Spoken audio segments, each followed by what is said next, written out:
Word 2010.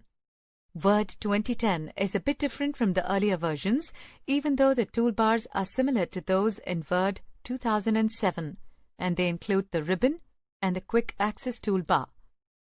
Unlike Word 2007, commands such as open and print are housed in Backstage View, which replaces the Microsoft Office button. In this lesson, you will familiarize yourself with the basic tabs in the Word window.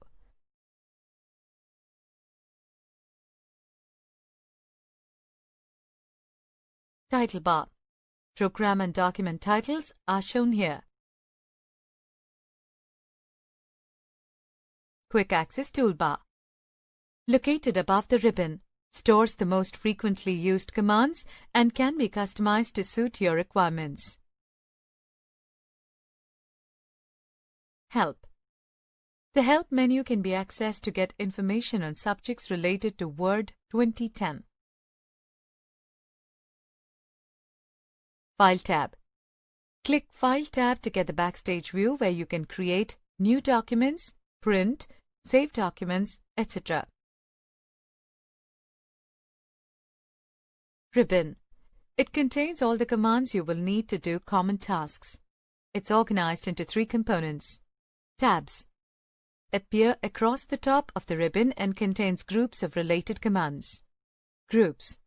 They organize related commands and each group name appears below the group on the ribbon.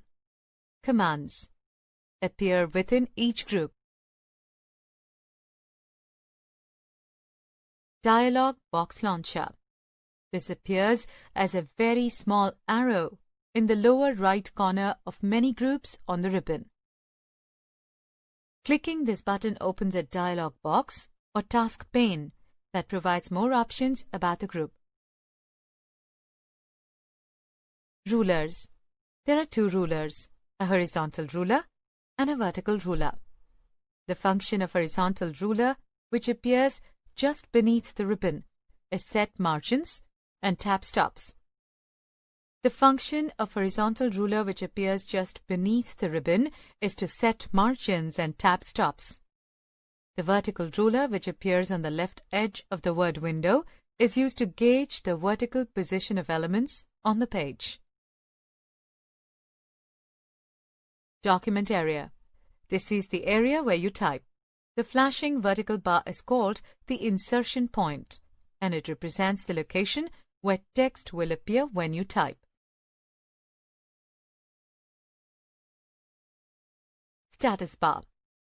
This displays document information as well as the insertion point location.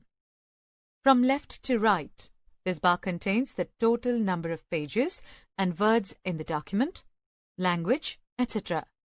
You can configure the status bar by right-clicking anywhere on it and by selecting or deselecting options from the provided list.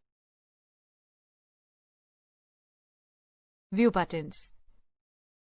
The group of 5 buttons located to the left of the zoom control near the bottom of the screen lets you switch among Word's various document views.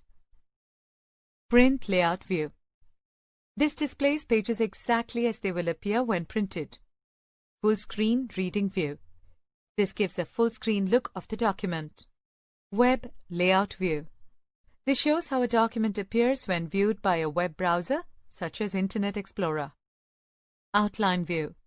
This lets you work with outlines established using Word's standard heading styles. Draft view.